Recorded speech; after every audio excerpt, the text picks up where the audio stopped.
So here we have the Nissan Qashqai on a 66 plate. I'm going to start off by showing you around the outside of the car, and then we'll hop in and run through some controls on the inside of it. From the outside, you can see it's a 5-door car with alloy wheels and tinted windows.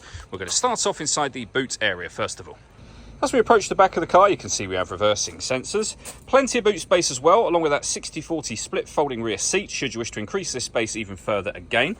And then these two tray sections can lift, remove, and be used to divide the boot up as well. Okay, we're just going to work our way back around to the front of the car, and then we'll hop in and run through some of the controls on the inside of it, as I mentioned, from there.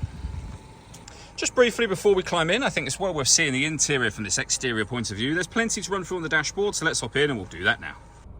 Okay, now that we're inside the car, we're going to start with the dials. On the left-hand side, we have the rev counter and coolant temperature gauge. On the right-hand side, the speedometer and fuel gauge. In the centre, you can see the total miles of this car. They are 76,840. You can change the information displayed above that using buttons on the steering wheel for various different things, including, as you can see, a digital readout for the speedometer. If we back out to the steering wheel, the button I was using a second ago is here. We have stereo controls over there as well, and then cruise control, speed limiter, and phone controls over on the right-hand side of the steering wheel. In the centre, you'll find the stereo itself. So in terms of the ways you can listen to music, as you can see, we have auxiliary input. We've also got Bluetooth audio, a CD player, the radio, of course, DAB, FM and AM.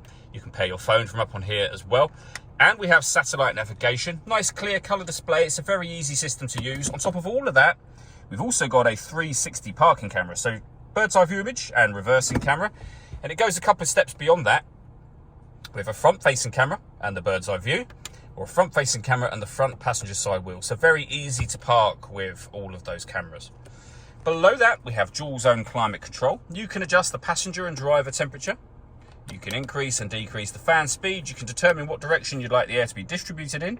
And when you're happy with those settings, that's your air conditioning off, back on again, or hit auto. The car will now maintain the temperatures you've asked for by taking full control of the fan speed and the direction of the air for you. You can override that manually whenever you wish to. Underneath that, we have a 12-volt charging socket, electronic handbrake, and a 6-speed manual gearbox. The last thing I wanted to talk about is the panoramic glass roof. We have a button up here that will open up the sunblind.